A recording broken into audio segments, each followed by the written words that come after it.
What is going on, everybody? Welcome back to my channel and welcome back to part 2 of the Mathews Traverse build. Today we're gonna tune this bad boy. So the first thing I do before I ever tune a bow, before I shoot a bullet hole, before I do anything, once I get the bow set up, is I'm gonna run 60, 70, 80 arrows through this bow, just blind bale shooting at 5 yards, just eyeball it, make sure it looks right, and I'm just gonna shoot a bunch of shots, get these strings and cables stretched in a little bit, especially since I have the stock zebra strings on here.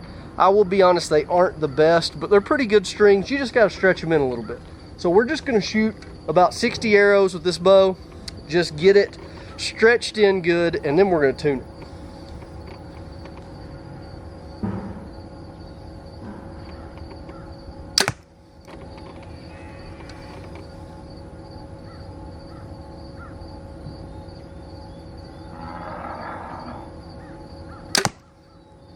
Man, this bow shoots really good. It feels amazing. I haven't actually shot it at a target yet, but sitting here blind bailing it, it feels good.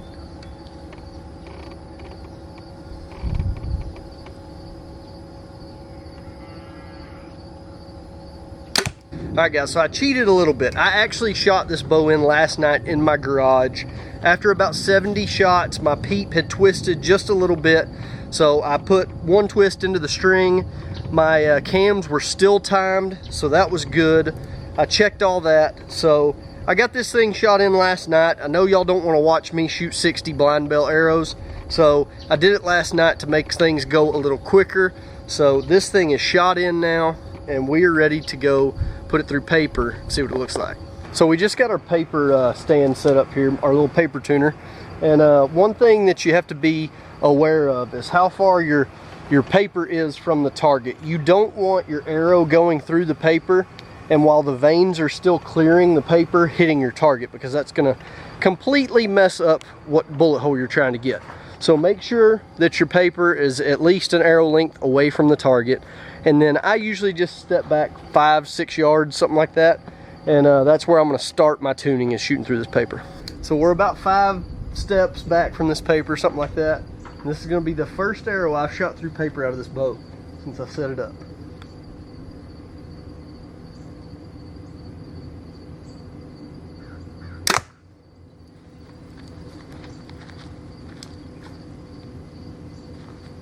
Pretty dang close, but it's not quite perfect. So we're gonna make a little adjustment. Let me show you what the tear looks like. So as you can see here, the tip of the arrow is impacting high left, and then the arrow is tearing low right. And so what that means is up and down you follow your arrow, so that means I need to lower my rest just a little bit. And then with left and right, you do the opposite. So I need to move my rest to the left just a little bit. So I'm gonna move it down and just a little left, and let's shoot another arrow, see how it does. It only took me 30 minutes to find an Allen wrench. Okay, so now what I'm gonna do is we're just gonna loosen this, and that's what I love about this new little clip thing here. I don't know if you can see it, by Hamsky. I love that you can loosen it. And so now all we're gonna do is we're gonna move it down just a hair. Right in there. And then I'm gonna move this thing to the left just a hair to get that right tear out of this bad boy. Okay, now all we gotta do is just tighten our clip again. And that's what's cool about this, is you don't have to deal with that little Allen screw football thing like you used to. Just pull that tight. You can see it. Now we're tight again. Rest is ready to go again. So let's shoot another one through here, and let's see what this hole looks like.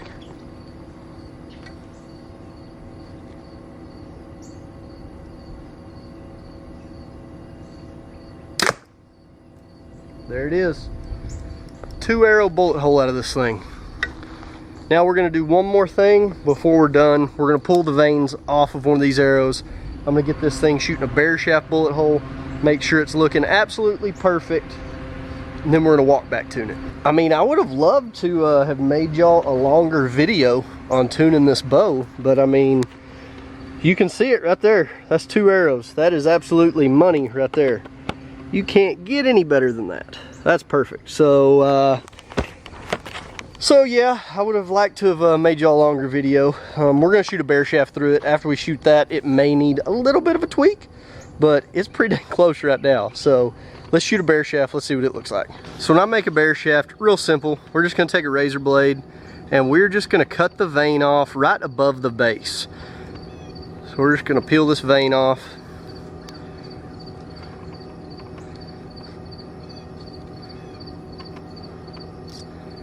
Just like that. The reason I do that, yeah, it has a little bit of stuff sticking up, and if you really want to, you can trim it.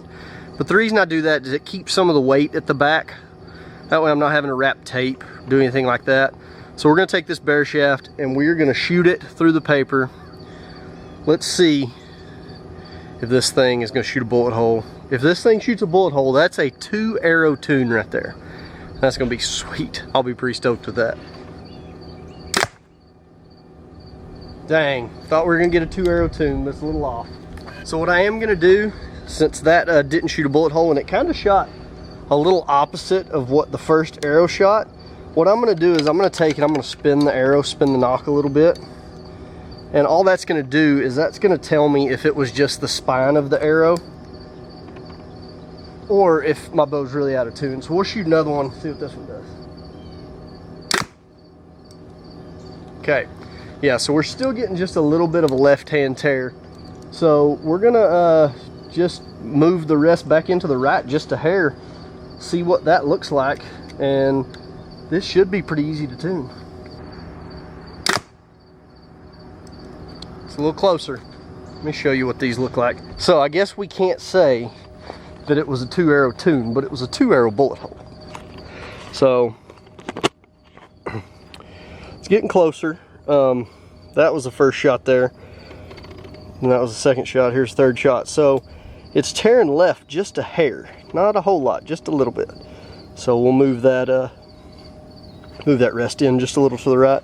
All right, guys, that last one was pretty much a bullet hole. I micro adjusted just a skosh, just a skosh.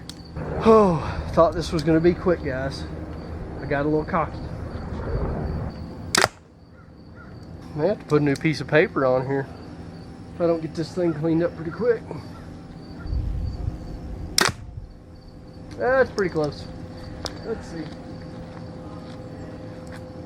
So that one is pretty dang close. I can't really tell if it's tearing up or down. It's one or the other. So I'm gonna shoot one more, see if we can tell. We may just call this thing good right there.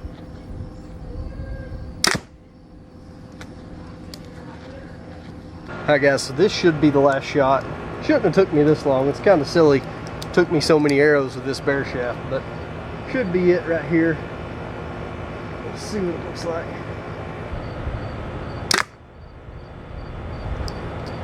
That's it, guys. Let me show it to you.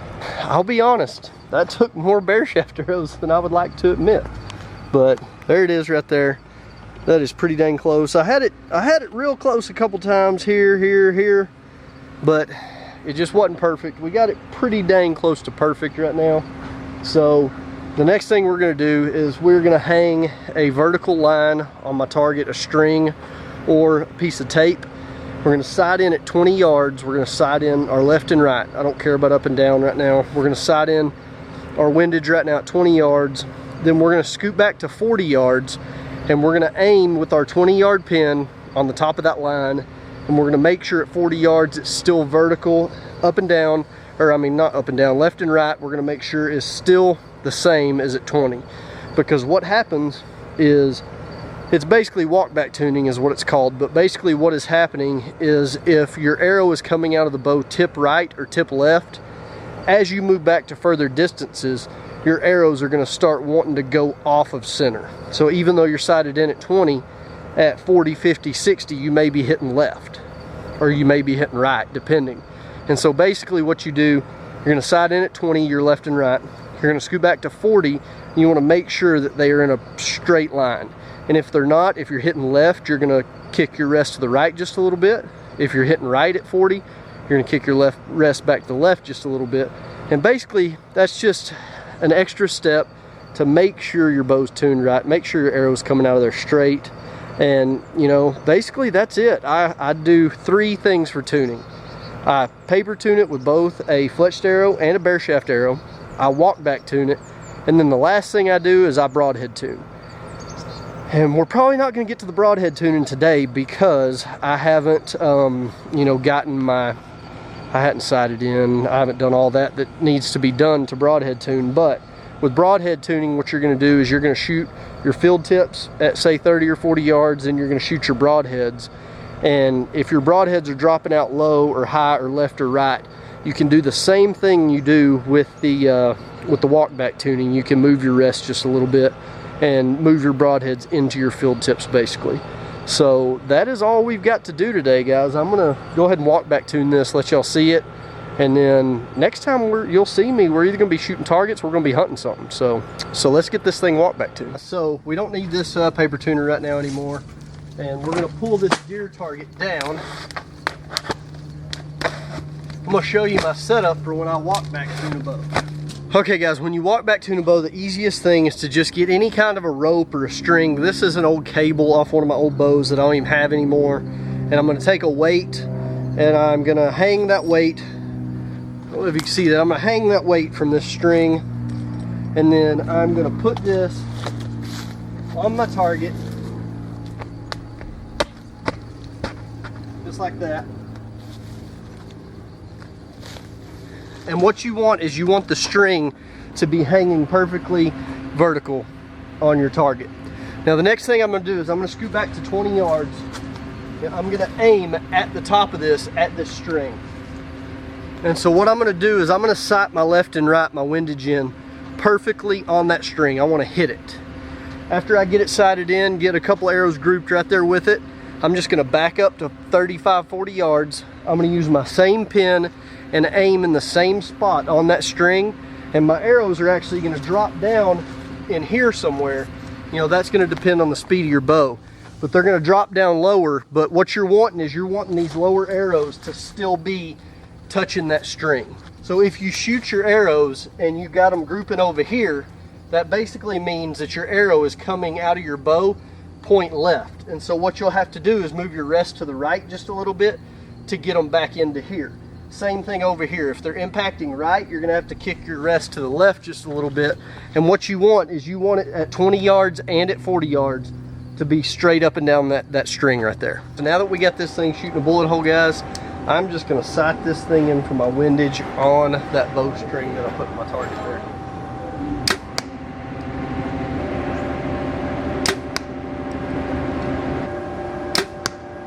I think we actually hit the string that time, so it should be good.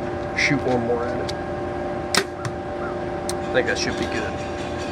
Pretty dang close. We're on either side of it by 1/8 of an inch or so. We're back here at 37, 38 yards, something like that. And now I'm just gonna shoot a group, aiming at the same spot on the string. We're gonna hope these arrows still group right around the string.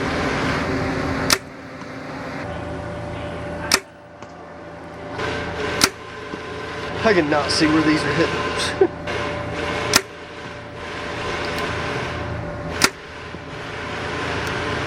Alright, let's go see where I'm racing the clock right now, guys. We've got both some weather coming in, and my battery is flashing, it's blinking, it's dead. So hopefully these arrows are all right here around the string, because I can't see them from back there. It looks like we are done. We've got 3 right here next to the string, got 1 on the right side. These are just me. I think we're good to go, guys. That looks pretty good to me. These 3 are right there almost touching the string. I may do 1 click left just to get these tightened up, because I think those were probably my better shots this time. But guys, we're done. We have this thing tuned and we're finished. I apologize for all the background noise out here. I'm at work today. We're getting work done while I'm shooting, but that is it, guys. That is how I tune my bows. The last step will be broadhead tuning, and I'm not going to do that for you today because I don't really have time to sight in and everything. But this is how I tune my bows. I don't mess with the bare shaft at 20 yards, all that stuff. In my opinion, it's not needed. I think that the best way is to just paper tune it, walk back tune it, and then get a big broadhead, a big fixed blade, make sure that's shooting good. And if you do those things, your bow is going to be shooting really good, your arrow is going to be flying good, and you're going to be able to kill anything you hunt with or you go hunt for I think it's really important to have a tuned bow, especially shooting mechanicals these days. You don't want your arrow coming in sideways hitting an animal. That pig I shot the other day with a recurve, or that longbow, man, that arrow was coming in way crooked. That would not be good with like a mechanical. So we're done here, guys. So it took 2 shots to get a fletched bullet hole today. I would say that's pretty damn easy to tune. If you like this video, please subscribe, hit the thumbs up button. I'm gonna be filming a lot this year, and I hope y'all get some good information out of it. I've been bow hunting 15 years. I've learned a little bit. I don't know everything, and I'm always trying to learn, but I would like to share what I know with you guys. So give me a thumbs up, subscribe. Thanks for watching, guys.